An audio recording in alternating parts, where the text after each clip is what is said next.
यहाँ से फिर से हम आपसे रूबरू होने जा रहे हैं। ये एक बहुत ही खूबसूरत ऐसी जगह है, लेकिन ये जानी जाती है केसर के लिए। नाम है पेमपुर, और ये पेमपुर जो है वो यहाँ पर आप देख रहे हैं ये केसर के लिए प्रसिद्ध है। और ये केसर की जो 3 पंखुड़ियाँ दिख रही है, ये फूल है, फूल में 3 पंखुड़ियाँ होती है, और 3 पंखुड़ियाँ का केसर जो निकलता है वो केसर जो है यहाँ पर पाया जाता है। और उसकी खूबसूरती में यहाँ पर आप देख रहे हैं अमरूद भी है। उसके बाद यहाँ पे अलग अलग प्रकार के ड्राई फ्रूट्स है, बादाम है, किशमिश है, साथ में जो अलग अलग प्रकार के फूल्स और अलग अलग प्रकार के फल। अर्थात कोयम्बटूर जो है वो बहुत ही प्रसिद्ध है पूरे भारत में केसर के लिए। और केसर की पहचान ये है कि वो जब डाला जाता है वो स्वाद में थोड़ा सा कड़वा रहता है। भले ही पीला रंग उसमें से दूध में पीला रंग आएगा, या उसके अंदर हम कहेंगे कि पानी में डालेंगे तो पीला रंग आएगा, लेकिन वो जो उसकी पंखुड़ी रहती है उसमें वो बना हुआ रहता है उबालने के बावजूद भी।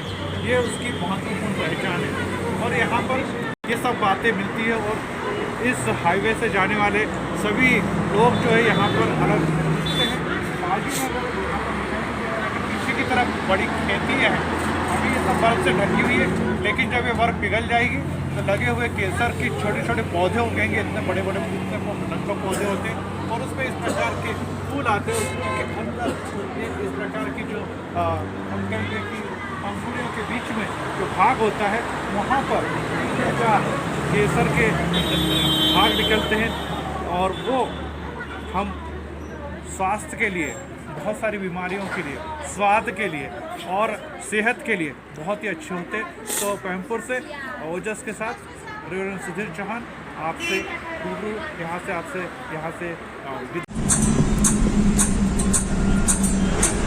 कुछ लाइव नज़ारा आपको हम यहाँ से पहलगाम की साइड पर दिखा रहे हैं।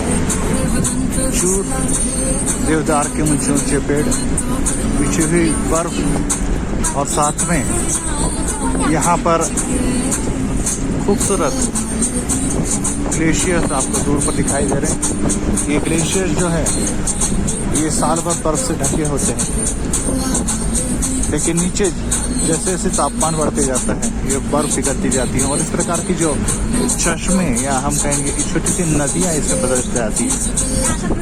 पहलगाम जो है ये चाइना बॉर्डर के करीब है, और यहाँ पर जो यात्रा जो है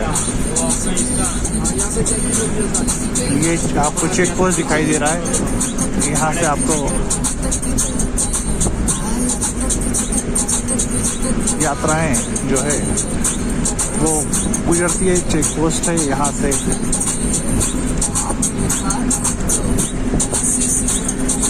बहुत सारे यात्री यात्रा करते हैं। ऊंची ऊंची नीली पर्वत और बर्फ और झील से ढके हुए समुद्र की सतह से लगभग 3,400 की ऊंचाई पर हम पहुंच चुके हैं। 3,400 मीटर की ऊंचाई पर हम लोग हैं, और काफ़ी ठंडा ऐसा वातावरण यहाँ पर है। पिघला हुआ बर्फ और खूब ठंडा पानी, फ्रिज के पानी से भी ठंडा हम पानी कहेंगे, और इसमें से हम यहाँ पर गुजर रहे हैं, जो इसकी खूबसूरती को और भी बढ़ा देती है। फिर दोस्त ने जिस प्रकार से कहा कि धरती पे अगर कहीं स्वर्ग है तो वो यहीं पर है, वो यहीं पर है, और वो यहीं पर है। पहलगाम जो खूबसूरती की घाटियों के नाम से भी जाना जाता है, वैली ऑफ हेवन के नाम से परिचित है, और इसकी खासियत और भी कुछ अच्छी है, अलग है, विशिष्ट है। और जब भी आप अगर कश्मीर घूमने आए तो इस वैली का अवश्य दर्शन करें, क्योंकि ये बहुत ही इस सफ़र का आगाज़ के साथ हम अलग अलग स्थानों पर आप सबको लेकर गए। शुरुआत हम लोगों ने जो की है वो कटारा से की। कटारा के बाद आपको श्रीनगर, पहलगाम में अब हम हैं। उसके पहले आप लोगों ने और दो बातें देखी, गुलमर्ग और सोनमर्ग। गुलमर्ग का अर्थ है कि वादियाँ जो फूलों से घिरी है, सोनमर्ग का अर्थ जो वादियाँ सोने जैसी बनी है। लेकिन पहलगाम ये ऐसी सिटी है जो इन सबसे अलग वादियों से घिरी हुई है, बर्फ से घिरी हुई है। और अगर हम इधर बाईं तरफ देखेंगे, दाईं तरफ देखेंगे तो दूर दूर आपको शाम के समय सूरज की किरणें चूमती हुई इन घाटियों पर दिखाई देगी। ये चौक में हम जहाँ पर खड़े हैं, ये पहलगाम का वो चौक है जहाँ पर सभी लोग शाम के वक्त आते हैं और सभी टूरिस्ट गाड़ियाँ यहाँ पर लगी हुई है और लोग आनंद लेते हैं। मैं फिर से इस सफ़र के अंजाम की तरफ आ पहुँचा हूँ और मैं सबसे जो वीडियो आपके दिए हैं वो डालने का या आप तक पहुंचाने का मकसद सिर्फ एक और एक ही है कि कश्मीर जो बहुत ही इन दिनों में बदनाम है, जो मिलिटेंट्स के कारण, आतंकवादियों के कारण। मैं आप लोगों को फिर से ये बताना चाहता हूँ कि यहाँ पर पूरे 12 दिन तक रहा, लेकिन कहीं भी उस बात की कहीं भी नामो निशान भी मुझे दिखाई नहीं दिया। नंबर 2, यहाँ के लोग काफ़ी प्यारे हैं, बहुत ही अच्छे अतिथि और सत्कार करने वाले लोग हैं। तीसरी महत्वपूर्ण बात मैं आपसे कहूँगा कि जो भारत के सेना के लोग हैं वो जो बहुत ही यहाँ के लोगों के साथ मिलजुल कर, भले ही आज चित्र जिस प्रकार से निर्माण होता है कि गोलियों से मारे गए वगैरह वगैरह या पत्थर फेंक, इस सब बातों के बारे में हम लोग सुन रहे हैं, लेकिन अगर हम यहाँ पर देखें तो एक बात हमें साफ नज़र में आती है कि यहाँ पर जो भारतीय फौजी हैं या हम कहेंगे कि यहाँ के जो भारतीय सैनिक हैं, इन लोगों के साथ बहुत ही सहायता, बहुत ही मदद करने के लिए हरदम तैयार रहते हैं। सुरक्षा के में कहीं भी हमें दिखाई नहीं दी। काफिला का काफिला फौज का निकलता है और लोग भी उन्हें मदद करने के लिए अपने स्थानों पर रुक जाते हैं। फौज का काफिला जाता है और फिर रास्ता शुरू होता है।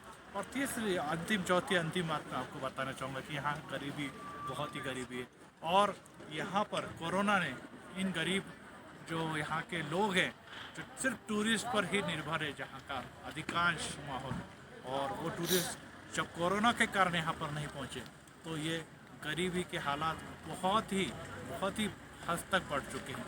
तो हमें यही प्रयास करना पड़ेगा कि कोरोना हटने से टूरिस्ट यहाँ पर पहुँचे और हम यही ईश्वर से, प्रभु से प्रार्थना करेंगे कि प्रभु जी इस कश्मीर की वादियों को, जो इस धरती पे, जैसे फिरदौस ने कहा कि अगर धरती पर कहीं स्वर्ग है तो यहाँ पर वो स्वर्ग हरदम बना रहे, इसकी सौंदर्य हरदम बना रहे।